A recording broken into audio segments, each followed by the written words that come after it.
안녕하십니까. 오늘 이재용이 만난 사람은 이번 4.11 총선 제주시 갑선거구에 나서는 한나라당 장동훈 예비후보를 만났습니다. 안녕하십니까. 안녕하십니까? 네. 우리 장동훈 예비후보 하면은 밑바닥에서부터 시작해가지고 건설업자 성공한 CEO로서 그리고 도의원으로서 이렇게 이름이 나 있습니다. 그리고 이번에 다시 총선에 출마했습니다. 이렇게 상당한 많은 변화를 겪는데요. 총선에 나서게 된 계기랄까? 좀 한번 말씀해 주시죠. 많은 괴로움, 고통이 있었지만 그 밑바닥 인생을 걸을 때 내가 하지 못했던 것을 정치인들이 할 수 있었습니다. 하지만 그런 정치인들이 그런 일을 하지 않았죠. 그래서 저는 어느 날인가 정치인을 비판하기에 이뤘었는데 그 비판을 하기에 앞서 그 속에 들어가서 그 정치를 바꾸고자 노력했습니다. 정치를 하다 보면 은혜와 베품, 받는 것이 아니라 주는 것이다. 정치를 조금 깨끗하게 한다면 그 정치로 통해서 많은 국민과 도민들이 어찌 보면 가장 기쁨을 만끽할 수 있는 그런 역할의 큰 자리가 아닌가. 저는 어떤 자리에 있든지 그 자리를 최선을 다하고자 하는 게 제 소신입니다. 여러 가지 사회활동을 통해서 그 일을 하다 보니까 그 힘의 한계를 느꼈고 도의원을 하면서 많은 지역 현안들을 해결했죠. 도의원이 아니었다면 그 일을 해결할 수 없으리라고 생각합니다. 또한 지금 도의원을 두 번에 걸친 도의원의 그 도민의 사랑을 받고 지역 활동을 통해서 지역의 많은 민원을 해결하고 지역 민생과 지역의 수건 사업들을 해결할 때 그 지역민들의 기쁨과 희열을 보면서 이제 이 정도의 일이 아니라 더 많은 도민, 더 많은 국민을 위해서 희열을 줄 수 있었으면 좋겠다. 저는 걸음이 되고 싶습니다. 국민의 눈높이와 도민의 눈높이에 맞춰서 울어가는 서민들의 우는 마음을 정확히 이해하고 그 울음을 같이 울 수 있는 마음의 동반자가 되겠습니다. 그리고 그 마음의 동반자로서 그 울음을 해결해 줄 수 있는 해결사가 되겠습니다. 그 해결사는 단순히 업무를 진행하는 해결사가 아니라 내 고통과 희생을 통해서 그 사람을 울음을 먹게 하는 그런 울음의 고통의 해결사가 전 되고 싶은 겁니다. 국민은 변화하기를 원합니다. 과거 구시대의 정치를 국민은 식사한 겁니다. 어느 당 막론하고 한나라당, 민주당을 통틀어서 정당 정치를 싫어하고 안철수 신드롬은 새로운 정치 문화를 원하는 것이죠. 그 중심에는 국민이 중심이 서야 된다고 생각합니다. 오로지 국민을 향한 열망, 그런 것들, 특히 국민의 소통 정치. 그러니까 정치가 엘리트 정치로 변했다는 거죠. 그 엘리트 정치는 국민이 모두가 공감하는 엘리트 정치라면 모르겠지만 그 정치인 혼자, 정치인 개개인의 엘리트 정치로 하는 겁니다. 법조계 출신들, 특히 사회에서 가장 오피니언 리더라고 하는 사람들이 자기만에 의한 정치를 했기 때문에 그런 정치인의 불신풍조겠죠. 아마 시대적으로 요구하는 사항은 그런 서민들의 눈높이를 맞출 수 있는 엘리트 정치가 아닌 서민 정치를 할 수 있는 그런 정치를 원하는 그런 배고픔이 이런 안철수 신드롬을 만들어가지 않느냐 생각합니다. 바로 그렇습니다. 아까 제가 말씀했듯이 엘리트 정치를 했다는 거죠. 정치인 자신에 대한 엘리트 정치를 한 겁니다. 도민을 향한 엘리트 정치는 좋은데 나는 엘리트다. 이 세상에서 내가 제일 낫다. 이런 자기 자만에 대한 정치를 했다고 봅니다. 그래서 지금 한나라당이 변화하고 혁신하고 있습니다. 완전히 도민한테 가겠다. 국민한테 가겠다. 모든 것을 열겠다. 그래서 국민이 원하는 방향으로 가겠다는 것이죠. 그런 엘리트 정치가 아니라 오로지 국민을 향한 평범한 정치, 그런 정치를 통해서 우리가 원하는 그런 배고픔을 해결할 수 있는 그런 정치를 원하는 겁니다. 한나라는 혁신과 변화해야 됩니다. 환골 탈퇴해야 됩니다. 우리 스스로를 반성하고 우리가 먼저 손 내밀고 고개 숙이고 그것을 해결할 수 있는 고통의 감내를 할 것 같습니다. 또 박근혜 대표가 충분히 그러라고 생각합니다. 상당히 어떤 데 침통할 수도 있고요. 어떤 때는 뭐 희망도 같습니다. 저는 어떤 것을 평가할 때 양면성을 반드시 바라보게 되어 있습니다. 침통한 게 있으면 희망이 있을 겁니다. 즉 한나라당을 싫어하는 도민들의 소리 많이 듣고 있습니다. 특히 20, 30대 같은 경우는 무조건적으로 싫어하는 사람도 없지 않아 있었습니다. 그렇지만 저는 그분들을 싫어하지 않습니다. 그분들을 사랑할 겁니다. 또 그분은 사랑하게끔 만들 겁니다. 정치라는 것은 내 생각과 다르지만 그 생각이 다른 것을 나와 생각이 같게 만드는 것이 아니라 그 생각을 존중하고 그 생각에 따라가고 그 생각을 같이 공유할 수 있는 그런 정치를 해나간다면 국민과 도민은 우리를 버리지 않을 것입니다. 국민과 도민 속으로 다가가고 그 속에서 공유할 수 있는 그런 정치를 해나간다면 도민들은 우리를 선택할 것입니다. 군사, 그러니까 국방의 문제는 우리가 4대 의무에 속합니다. 국방은 우리 도민도 예외일 수는 없습니다. 국방의 의무를 지면서 두 번째는 그 국가도 거기에 국방의 책임도 있지만 역으로 그 국방 때문에 피해보는 그 주민들을 보살펴야 되는 책임 또한 있을 것입니다. 꽤 부족하죠. 꽤 부족하고 왜냐하면 소통의 부족이 좀 있었던 것 같습니다. 두 번째는 그 지역 주민들이 뭘 원하는지를 정확히 간파하지 못했던 것 같아요. 아프고 괴로운 부분을 경제적인 가치로만 접근할 것이 아니라 정신적 가치로 접근할 수 있는 그런 부분이 좀 부족했던 것 같습니다. 그것을 해결해 주시는 게 가장 중요한 것 같습니다. 그리고 지역 발전을 다시 만들어서 그분들과 충분한 대화를 통해서 도민 전체가 이해하고 서로 용납될 수 있는 기준이 좀 부족했던 것 같습니다. 그것은 좀 조심스럽게 접근할 필요가 있을 것 같아요. 뭐 중지가 필요하고 꼭 중지를 해야겠죠. 그다음에 중지 필요성에 대해서는 과연 시시비비가 어떤 것인지 한번 고민해 봐야 될 것 같습니다.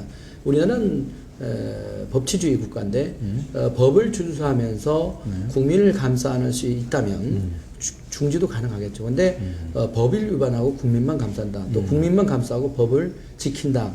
이것 또한 좀 문제가 있기 때문에 두 가지를 정확히 혼용해서 서로가 통용될 수 있고 이해할 수 있는 기준을 만들어낸다면 그게 가능할 것 같습니다. 신고한 문제는 근본적으로 처방은 딱 하나입니다. 지금 뭐 한간에는 지금 공항을 좀 확장한다는 건 저는 좀 현실성이 좀 떨어진다고 생각합니다. 왜냐하면 지금 제주지방공항의 슬롯수가 25회입니다. 1시간에 25번밖에 이착륙이 안 된다는 것이거든요. 제주국제도시를 실현시키기 위해서는 기본적인 관문인 공항이 해결되지 않고는 제주의 관광이든 산업이든 경제든 모든 농산물이든 간에 해결될 수 없다고 생각합니다. 그래서 신공항 문제는 지난 의원님들도 많이 공약을 했지만 이루어지지 못했습니다. 그것은 바로 야당인 그런 서러움, 중앙정부의 절충력 부족 이런 것들입니다. 이제 대중앙정부는 사실 자기 아들을 챙기죠. 남의 아들을 챙기지는 않을 겁니다. 그래서 여당의 힘으로 그것을 신공항을 3개 지역구를 막론하고 전국적인 국회의원들을 동원하고 설득하고 이런 정치력을 통해서 신공항 문제가 해결돼야 되는만이 제주의 기본 관문인 것이 해결돼서 제주의 모든 것이 다 향상될 수 있으라고 생각합니다. 부정적인 생각을 왜 가졌을까요? 저는 그렇게 생각합니다. 신공항 문제는 이명박 대통령도 당시에 공약을 했던 내용입니다. 그런데 국회의원들이 설득을 못한 거죠. 지난번에 영남공항 우리 광주공항인가요? 호남권과 영남권이 했을 때 영남권에서는 국회의원들이 항의했습니다. 머리도 둘러맸습니다. 근데 우리 제주도의 국회의원들이 누가 항의했나요? 어찌 보면 당위성과 타당성은 제주가 가장 앞섰습니다. 그런데 어느 누구 국회의원 한 명도 신공항 문제에 대해서 그 발전 계획, 공항 장기 계획에 포함되지 않아도 한 사람도 불만을 터뜨리지 않고 액션이 없었습니다. 제주 국회의원 3명 중에 한 명도 신공항에 대해서 발언 한마디 한 적이 없습니다. 제주의 일자리 창출, 이겁니까? 희망글로 몇 개 늘어났다. 몇 시간을 일어나면 실업률이 줄지 않느냐. 그런 통계학의 기준이 되는 것이 아니라 제주도가 공장 제조업이 없지 않습니까? 그렇죠. 결국은 관광, 1차 산업 이런 분야가 주를 이룹니다. 그 말은 뭐냐면 지금 시대적으로 산업 구조가 다양하게 변해오고 있습니다.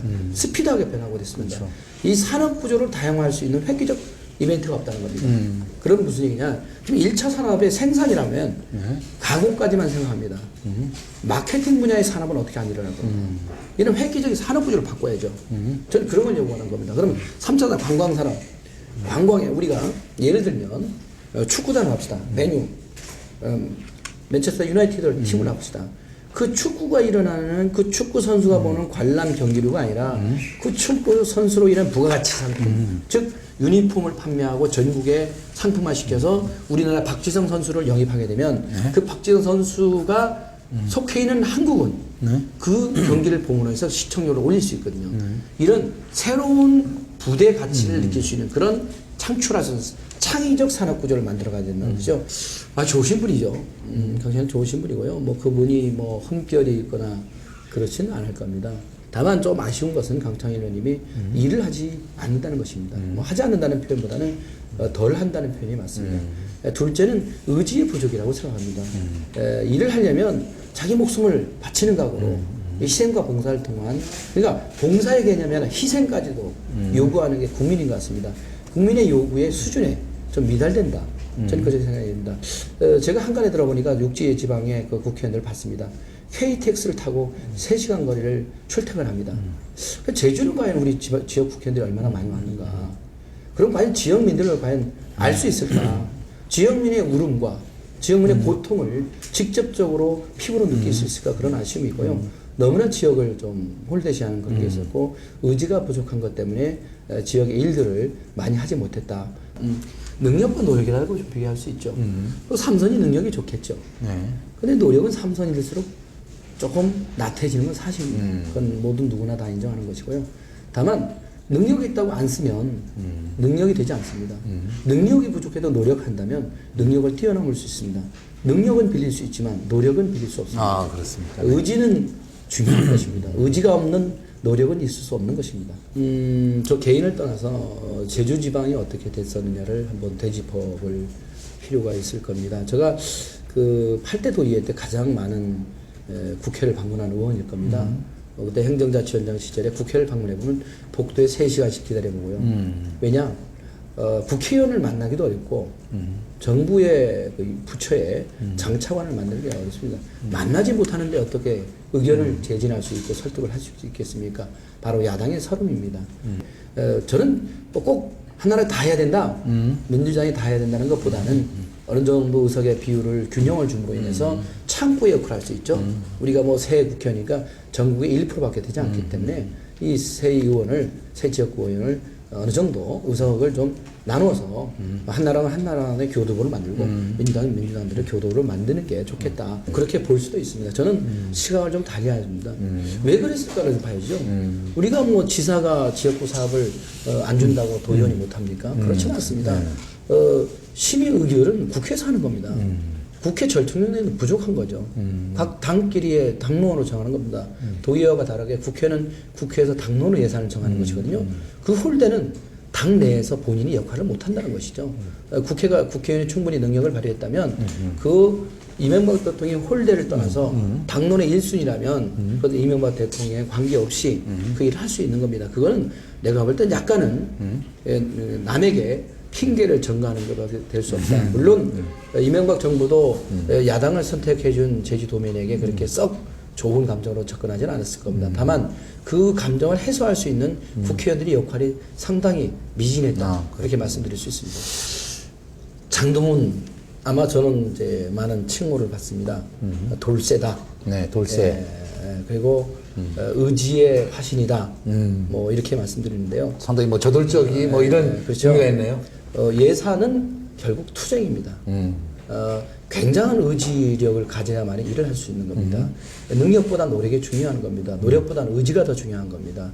의지가 강창일 위원의 그 능력보다 훨씬 뛰어넘을 수 있습니다. 두 번째는 국민을 사랑하는 마음, 뜨거운 눈물을 닦아줄 수 있고 뜨거운 물을 마음속으로 받아갈 수 있는 게 저는 가장 뛰어나다고 생각합니다. 그래서 강창일 의원의 능력보다는 제 의지와 노력이 더 뛰어넘을 수가 있기 때문에 저는 헌신하겠습니다. 국민을 위해서, 도민을 위해서 제 모든 걸 바쳐보겠습니다. 그런 게 제 마음속과 제 몸속에 흐르고 있습니다. 그 피를 국민에게 드리겠습니다. 그것이 바로 어느 누구의 능력보다 국민을 향한 뜨거운 마음이 저의 비결입니다.